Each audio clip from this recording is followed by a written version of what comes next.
galubindi tugenda zikeereza mu nsonga eziri wakati w'amawanga abiri okuli eggwanga erya Ethiopia n'eggwanga eddala muliraanwa y'eggwanga Eritrea.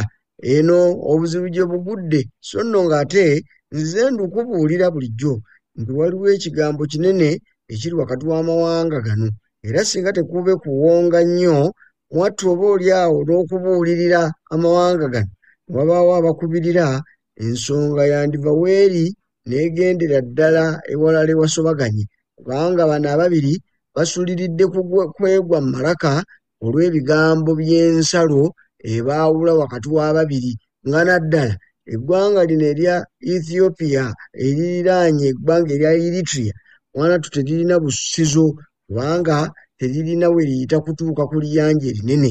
Kino kye kireetedde nno omukulembeze Abiy akulembera ensi eno okulaba nga awagaanya ebirowoozo afune waayita lwampaka ng'ayira mu nsi eno agiyiseemu amaaso kyokka nga n'ebikolwa bituukiridde afunye ekkubo erimuyamba okutuuka ku liyanja erinene.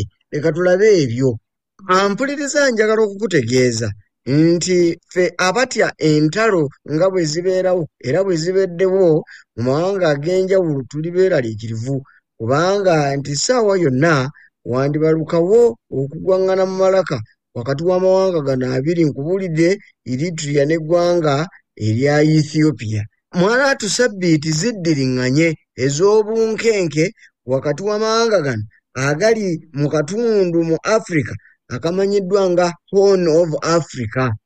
Bano bombiriri buli omu alumiriza munne obujoozi era n'amulangira ejjoogo nti yaleese obuzibu ku mawanga gano abiri ag'omuliraano. Ffenna tukimanyi lunye era naawe atakimanyi osaanye okimanye nti eggwanga erya Ethiopia teririna kkubo ttuufu oba kkubo ttongole era nga bw'olaba naffe wano mu Uganda ekyamazima twegwanyiza era twagala okutuuka ku liyanja Indian Ocean era ebyabaddewo ennaku zino badde obiwulira pulezidenti bwe yakaayanye nti naffe bwe ddala ddala kituufu tuyina akakwate abatondese ku liyanja eryo Indian Ocean. Ekituufu kiri nti Kenya tetukkiriza kubanga tetutuukayo butereevu naye era ssebo bw'ogenda n'otaganjula ebigambo n'obiraba oyinza okulaba nga abalina akakwate olw'amateeka agaze gateekebwawo agakimanyidde ddala lunye nti newankubadde nga tetuyina kkubo ttuufu oba ttongole eritutuusa ku Indian Ocean naye mu buntu mu mateeka tusaanye okuba nga tugaa nti yaffe.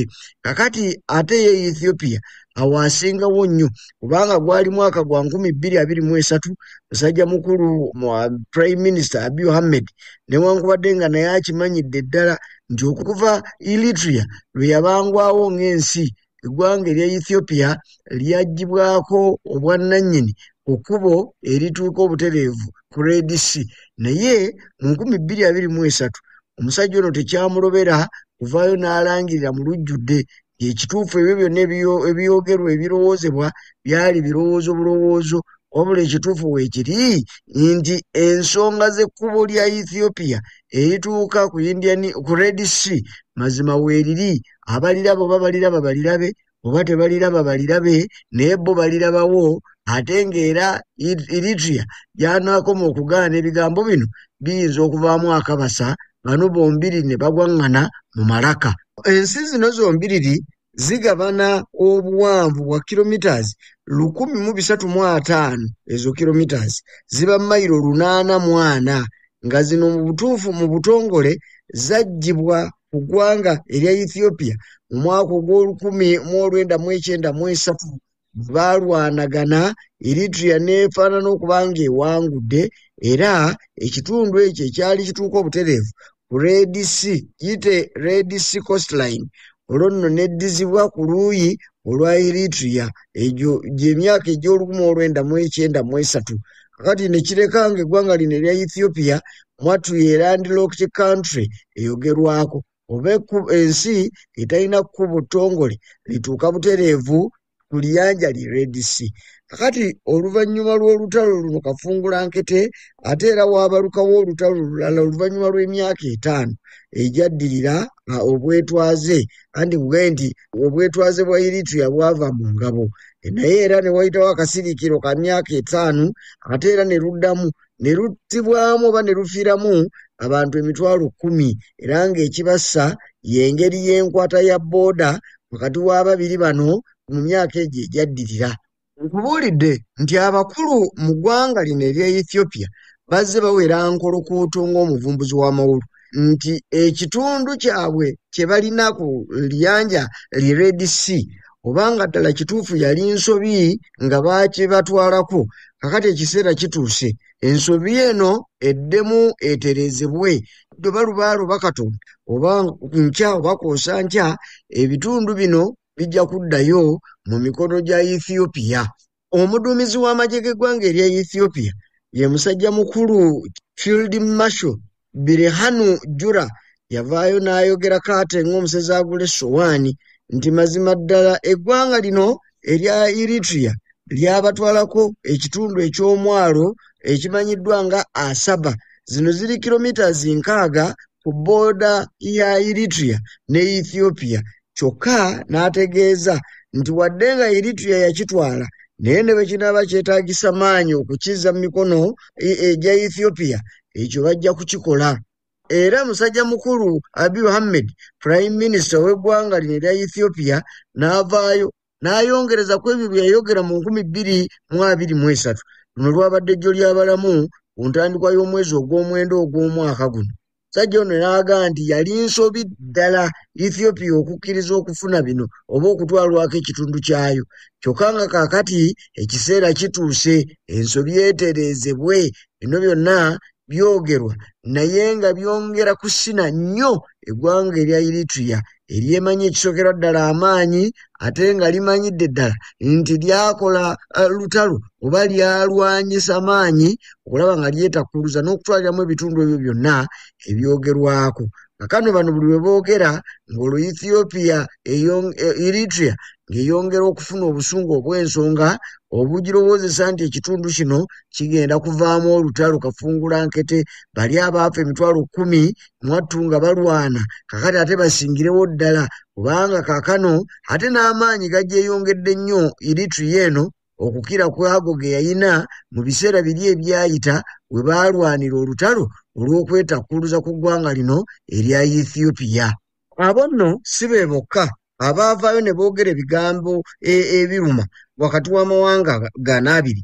Ambasada w'eggwanga erya Ethiopia munda mu ggwanga erya Kenya ye retired General Pacha Debere ono yavuddeyo gye buvuddeko katono nnyo n'ategeeza nti Ethiopia ekimu ku by'obugagga byeyina eby'ensibo kyekyo y'ensalo wakati waabwe n'eggwanga lino erya Eritrea.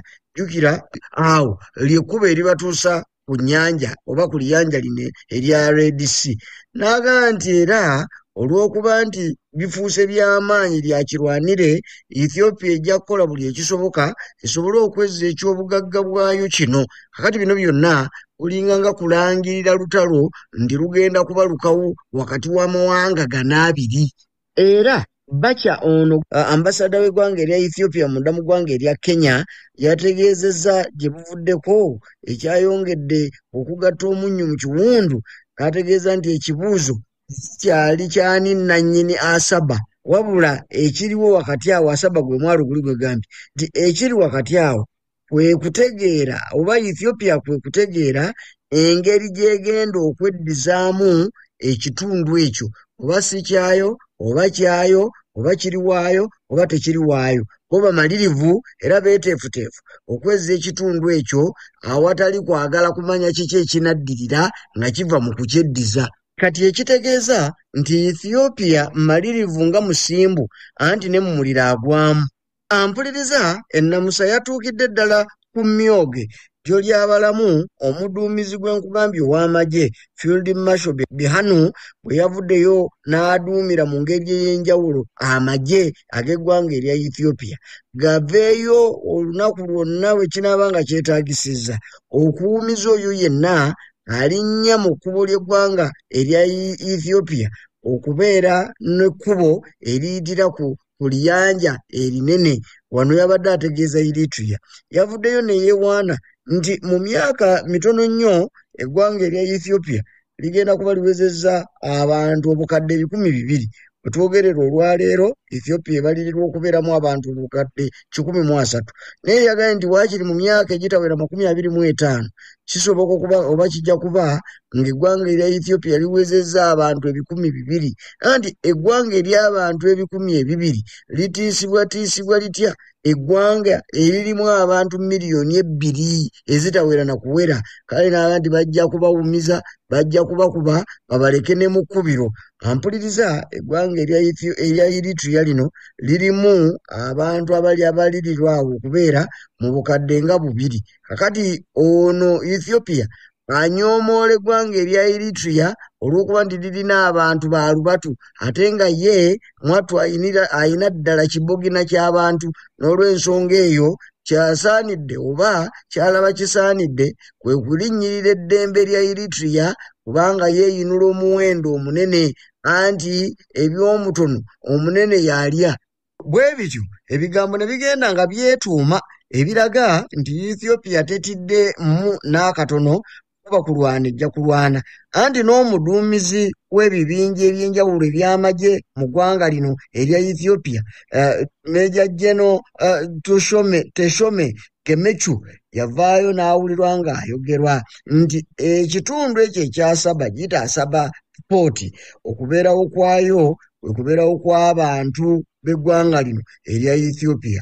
Nga ne bwe kuba kugaa nti bajja kuliwa omuwendo ogwenkana gutya tebatidde n'akamu n'akatono. Nga ne bwe kiba kibeetaagisa ensi yonna olwaleero abantu abaliwo obukadde obukunukkiriza mu 13 busaanewo beeteefuteefu okusaanawo naye nga tebalesse mwalo guno okugenda nga guniigiina gutyo gugwe mu ngalo mwe guli ez'eggwanga erya Eritrea. Kakati nti bajja kulwana ne bwe kiba kibeetaagisiza kusaanawo balyoke balabe nga waakiri abaliddawo bo balyeyagalira mu maanyi g'abajjajjaabwe agaalwanirira omwalo ogwo. Kubanga okubeerawo kw'omwalo ogwo kwe kubeerawo kw'eggwanga lino erya Ethiopia. Tosobola kubeerawo nga toyina nsalo ekutuusa oba toyina kkubo likutuusa ku mwalo so nga wali obeddeko nalyo. Ebigambo ebisoomooza eggwanga erya Eritrea bibadde bingi nnyo nnyini kitalo. N'omusajja omukulu akulira ekitongole eky'amagye ekimanyiddwa nga Engineering Department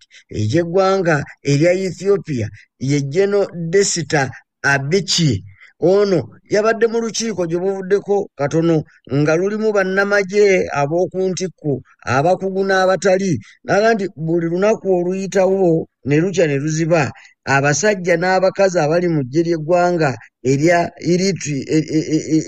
Ethiopia tebatudde n'akatono era tebagenda kuzibiriza okutuusa nga bamaze okuddamu okufuna ekkubo eribatuusa ku Red Sea. Kaabe lubaale kaabe katonda.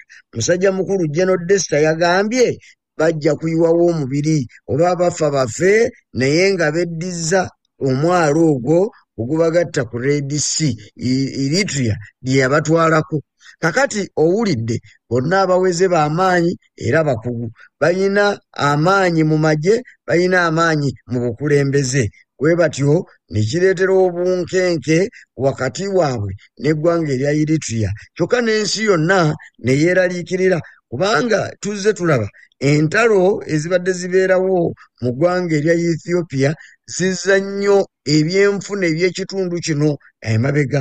Onajjukira nti eggwanga lino erya Ethiopia mu kibuga Addis Ababa we bawangaalira naye bwe baba babalwa mu mawanga agali mu ttundutundu lino ery'obuvanjuba obwa Afrika. Kakati kiba kitegeeza nti naffe bino biyinza okututwaliramu ne Kenya biyinza okugitwaliramu. N'olw'ensonga eyo nga biteekeddwa kukwatibwa na bwegendereza mazima ngeri ya bunkenke bwennyini. Singa tekwatibwa mu ngeri esaanidde tuyinza ffenna okulugulamu n'okulufiirirwamu ensi eno. Ampuliriza tonnaba kuwulira bwe nkubuulira Eritrea bw'eyogedde naye mwattu n'asirika amanya ekikere bulijjo bakibikira kwa kyeya ne kyanyaaga okw'enkuba. Kakati ebbanga siddene nnyo Eritrea ezze eraalika naye nti abasajja bano ab'Ethiopia kale beemanyi eryanyi n'obungi bangi naye kabatande bageze yadde okusonga olugalo mu kitundu ekyo ekyasaba eyabaalula ejja kusiriira bajja kumanya ekisibya omufu ebigere nga gy'oli agenda kudduka bajja kutegeera ddala lwaki embaata etambula eweekeera ebigambo eby'obukambwe ebifaanana bwe bityo nno ggwe omulungi ampuliriza bizze biwulirwa okuva mu bitongole eby'enjawulo okuva mu bitongole eby'ebyokwerinda mu ggwanga erya Eritrea okuva mu bitongole ebikwanaganya ensonga z'amawanga amalala n'ebitongole ebivunaanyizibwa ku nsonga ez'eggwanga lino erya Eritrea bazze balabula nti katande eggwanga lino erya Ethiopia okuvaayo ne likola nga bwe liwera mwana wattu gugenda kwaka n'obubaka obukyasembeddeyo ddala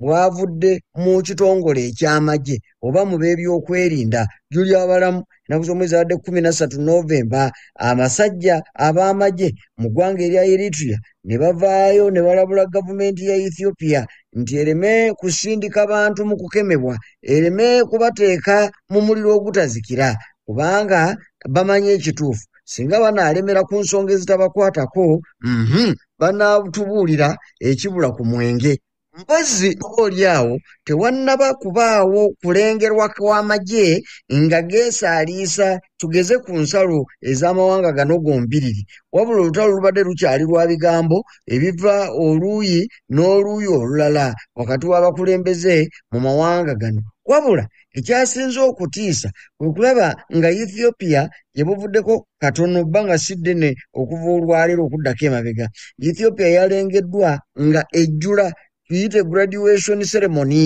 nga etongoza bakadetsi ab'enjawulo 10,000 okuva mu masomero ag'enjawulo nga kyategeerekese nti bano okubeerawo kwabwe oba okutongozebwa kwabwe ne bakuba emisomo oluku mu mutwe kwe kulaba engeri gye bayinza okweteekerateekeramu olutalo olw'okununula ekitundu ekibatwala obutereevu ku liyanja erya Red Sea. Kyokka ekitongole gye bayita Human Resource Department mu magye ag'eggwanga erya Ethiopia agakulira ye Lieutenant General Hachalu Sheleme ono yategeezezza mu interview gye yakoze nti amagye g'eggwanga erya Ethiopia gali mu mbeera egasobozesa okubeera n'abavubuka embulakalevu abavubuka enkwatangabo abageegaseeko ng'era kino tekyazze mu ngeri etali ŋŋenderere wabula bagenderedde okulaga omulabe waabwe nti bamusobolera ddala era bajja kumukyabbuwa ng'amateeka bwe galagira singa anaakakanyala ettumba n'atakkiriziganya n'ebyo Ethiopia bye yeetaaga mu kiseera kino gamba ng'ekkubo erigituusa obutereevu ku Red Sea. Waliwo n'abasirikale abalala ku mitendera egy'owaggulu giyite bayite ba senior army officers abatongozeddwa era abaakuziddwa ku madaala ag'enjawulo nga kino nno kyabadde kiragiro ekya musajja mukulu Abiy Ahmed prime minister w'eggwanga erya Ethiopia bwe yalagidde pulezidenti Atsake Selassie n'ayikuza abasirikale bano era ng'enteekateeka yonna okusinziira ku ebyo ebyayogeddwa musajja mukulu Taye yagambye nti ne kino kiteeketeeke ekyokwongera okulaga omulabe nti tebamutidde kubanga amagye bagalina. Kyokka Ethiopia tekomye bukomi mu bigambo ennaku zino zonna buli lunaku olukulu olubaawo Ethiopia ebadde egezaako nnyo okulaga nga bweyina ebiteretebwa bye yayingiza mu nsi muno era nga babiggyayo ne babigezesa muno nno mwe muli emizinga gite artillery wamuli tanka ez'omutawaana armored vehicles zino zonna zibadde ziggyibwayo ne zoolesebwa ng'ekigendererwa kyakutiisatiisa mulabe mu lutalo olutandikidde mu bigambo. Ekituufu yo Eritrea ekyakozesezza ebigambo bitono bw'obigeraageranya n'ebyo ebikozeseddwa eggwanga erya Ethiopia naye tewali atakimanyi nti eggwanga lino erya Ethiopia baliyita n'asirika amanya amaanyi gaalyo galiri mu bukambwe bw'abasajja abalwanyi be bayina mu ggwanga lino erya Eritrea kyenkana buli muntu aliyo musirikale era ng'alina obusobozi ddala obwaŋŋanga omulabe asobola okwaŋŋanga ensi eyo. Okuva eggwanga lino lwe lwafuna obwetwaze mu mwaka ogwa 93 amagye gasalwawo gabeere buli muntu ng'alina obusobozi era abo bonna abantu b'owulidde miliyoni 2 bonna obutaawulamu basobolera ddala okukuba emmundu ne bafufugaza omulabe kubanga kyatteeka ate era kyabuwaze. Kakati bano bakyasirise nga balengera engeri Ethiopia gye yeefuumulamu naye nga bagigamba nti era mwatulabako era mwatulozaako. Mumanyi obusobozi bwaffe bwe tusobola. Obusajja buno bwakuba emmundu ne Mungu n'afa Tabaali bwe bwali bugenderedde okwetuukulula okuva ku ggwanga lino erya Ethiopia eryali libafuze obuwumbula nga bo balowooza balina kubanga beefuga mu ngeri y'obwetwaze baakuba emmundu mwana wange ne bagireka ne mu kkubiro kubanga kye kyabaleetera okufuna obwetwaze. Kakati bano babasizza kasiiso ow'endali kasi omukukumi baga nti ate temutumanyi kale mutukwateko munaawulira mujja kumanya lwaki twabeekutulako ne tumala tudde eno. Ekituufu nkubuulidde nti eggwanga erya Ethiopia bayina abasajja bangi n'abalwanyi n'abantu bangi mu muwendo kyokka bano babakirako mu ngeri y'okukuba emmundu newankubadde ng'ate ebyokulwanyisa eby'omulembe biri eno naye olw'okuba Ethiopia yeekutulwako oba yakutulwako Eritrea amagye bwe gaasigala si bwe gaali olubereberye. Ethiopia ng'ekyaliko Eritrea ate awo gaabanga ga mulembe nnyo nga tolina ky'oyinza kubagamba naye kaakano kasita baagenda era ojja kwesanga nti mu ntalo ezimu Ethiopia zibadde wuuta obufa gye buvuddeko mu balabe baayo ababadde bajja bagitawaanya ng'ate eyitiramu ne Eritrea nejja neebalwanirako kweza entalo eziba ziremye. Kakati luno lunaaba lutya lukyali mu bigambo kyokka ng'abatunuulizi era abakugu mu by'entalo baga nti lubindabinda kaabe lubaale kaabe Katonda luteekeddwa okujja ne lubeerawo.